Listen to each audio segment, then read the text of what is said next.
Hi class, this is Terry. Hope you're having a fantastic day. And I'm opening up the module for week 1 early in case you wanted to work ahead. Okay? But really it's not due until, it's not supposed to open until Sunday. But, some of you are go-getters, so I want to make sure that you have the opportunity to review the material ahead of time if you'd like. So, where are we in the world? We are in week 1. This is what I'm going to talk about, so let me get there for you so you know what we're talking about. So, this week we're all about discussing what is anthropology and giving you an overview of the anthropological perspective, which we are talking about this week, as well as a little bit this past week. Where are we? Oh yeah, January. We will be in January 6th. So, anyway, we're looking at what is anthropology and what is culture and how anthropologists study culture. So, your requirements for this week, I have broken it down for you.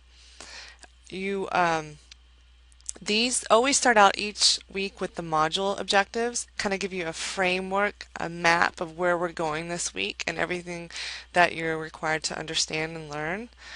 Then there's the overview, which kind of gives you basically an overview of the week. Here are your readings. You're required to read these few things. Your textbook chapter, the statement of what is anthropology by the American Anthropological Association, the defining body on what is anthropology in the United States. So take a look and peek at that. Really good information. There's quite a really nice blog on the anthropological perspective and what is anthropology by Jason Antrosio. He's a professor at Hartwick College, so take a look at that. There wasn't a very good discussion on the biocultural perspective in your textbook, and this is something really important for you to understand how the interaction between biology and culture influences one another.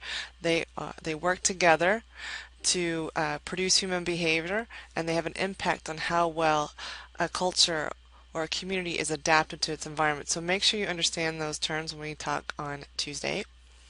And then also your required article for this week is Horace Miner's Body Ritual Among the Nasarima.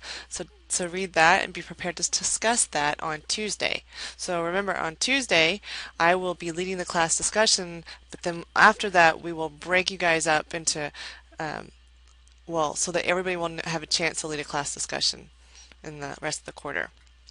So what are the learning activities for this week? I'm glad that you've asked that question. You have to take a practice quiz. Now this practice quiz is not for points for your grade. It's just like it says, for practice, for you to have a heads up on where you are in the course material. For most of the weeks I will link you out to a website where it has modules and tutorials where you can practice and then take the quizzes associated with that. For this week, there wasn't any tutorials that were good enough for that, so I just made my own little quiz. Again, this is not for extra credit. It's not for any credit at all. It's just for you to practice, okay? It gives you a heads up on the vocabulary terms that we're going to be covering this week. You have 2 graded assignments this week. Graded assignment 1.1 for our live anthropology or live anthropology discussion and our online discussion. So this is worth 25 points when you combine all the stuff, which is your live presentation on Tuesday for 5 points, your critical article review, which is worth 10 points, and that's due Tuesday by midnight, and then your responses to your peers in your community. That's worth 10 points. And I have very specific instructions and very specific grading rubrics that I will be using for assessing and evaluating your work product. So take a peek at that in the assessments area in Central. And then something really fun. You get to do a media literacy assignment. This is your graded assignment 1.2. It's only worth 10 points. And you get to conduct a basic web search to locate, select, evaluate, and accurately cite two sources of digital information that's kind of slanted and skewed from a culturally biased or an ethnocentric point of view. So you're actually using those terms that you're learning about this week and in the future week and wherever we are. You're reviewing that information and applying those concepts looking through media content that's presented in the web and finding two sources. And then what you're going to do is you're going to talk about those sources on Thursday during our live discussion and say, these are the two sources that I selected, and this is why it's ethnocentric. And then you're going to try to persuade a member of the community, which is me or your classmates, how cultural relativism could foster tolerance for the situation that you found in your web search.